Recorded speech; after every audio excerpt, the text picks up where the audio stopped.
harus diingat, sebelum lelang dilakukan, leasing harus memberitahukan secara tertulis kepada debitur 1 bulan sebelumnya serta diumumkan di 2 surat kabar di daerah tersebut.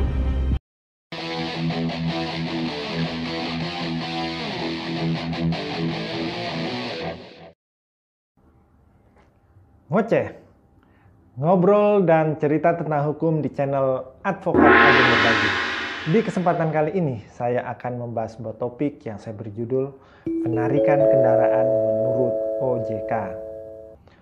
OJK atau Otoritas Jasa Keuangan merupakan lembaga yang khusus mengatur dan mengawasi lembaga-lembaga keuangan yang beroperasi di Indonesia. Salah satunya adalah perusahaan pembiayaan yang selanjutnya saya sebut dengan leasing. Pembentukan badan ini berdasarkan Undang-Undang Nomor 21 Tahun 2011 tentang OJK.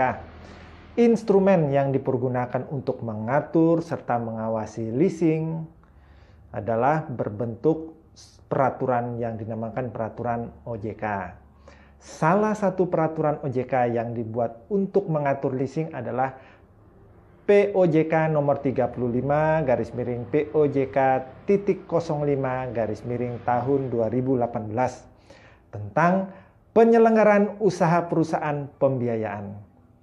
Banyak sekali hal yang diatur di dalam peraturan ini, salah satunya adalah terkait proses penarikan kendaraan jaminan yang terdapat pada bab 11 tentang penagihan, mulai dari pasal 47 sampai dengan pasal 52. Alur proses penarikan kendaraan menurut peraturan ini adalah diawali dengan menagih angsuran dari debitur dengan cara membuat dan memberikan surat peringatan atau teguran atau somasi kepada debitur yang telah wan prestasi atau sudah tidak membayar kewajiban angsurannya sebagaimana yang tertera pada pasal 47 ayat 1.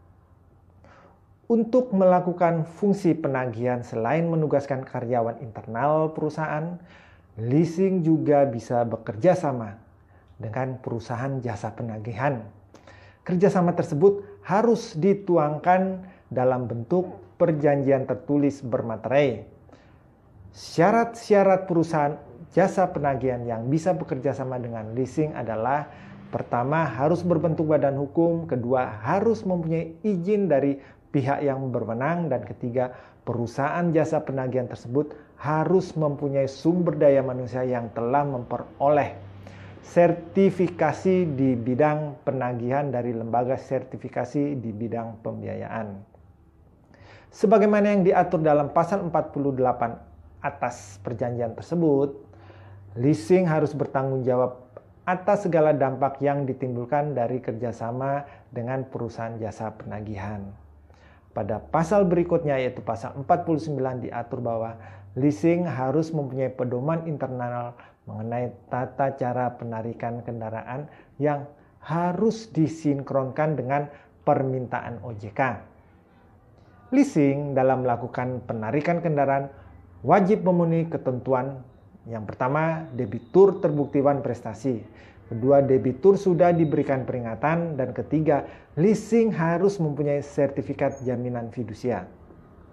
Dan yang harus diperhatikan juga, penarikan kendaraan wajib dilaksanakan sesuai ketentuan peraturan perundang-undangan yang berlaku. Penarikan ini harus tertuang dalam sebuah berita acara penarikan kendaraan. Selain itu, pada saat melakukan penarikan, leasing atau pihak ketiga wajib sekali lagi wajib menjelaskan kepada debitur informasi mengenai outstanding pokok terutang, bunga terutang, denda yang terutang, biaya terkait penarikan kendaraan, serta mekanisme penjualan kendaraan dalam hal debitur tidak menyelesaikan kewajibannya. Menurut pasal 51, ketika kendaraan sudah ditarik dan debitur tidak segera menyelesaikan kewajibannya dalam jangka waktu tertentu, maka kendaraan tarikan akan dilelang. Namun harus diingat, sebelum lelang dilakukan, leasing harus memberitahukan secara tertulis kepada debitur 1 bulan sebelumnya serta diumumkan di 2 surat kabar di daerah tersebut. Jadi, Seperti itulah alur proses penarikan kendaraan yang diatur oleh OJK. Lantas, bagaimanakah jika ketentuan tersebut dilanggar oleh leasing? Apakah ada sanksinya? Tentu saja ada ya, dan itu diatur dalam pasal 115 POJK nomor 35 ini. Sanksi yang diberikan adalah sanksi administratif mulai dari peringatan pembukuan kegiatan usaha hingga pencabutan izin usaha. Demikianlah aturan penarikan kendaraan versi OJK yang patut dan wajib dipatuhi oleh leasing. Demikian pembahasan saya kali ini, semoga bisa bermanfaat dan menambah wawasan bagi kita. Terima kasih dan salam berbagi.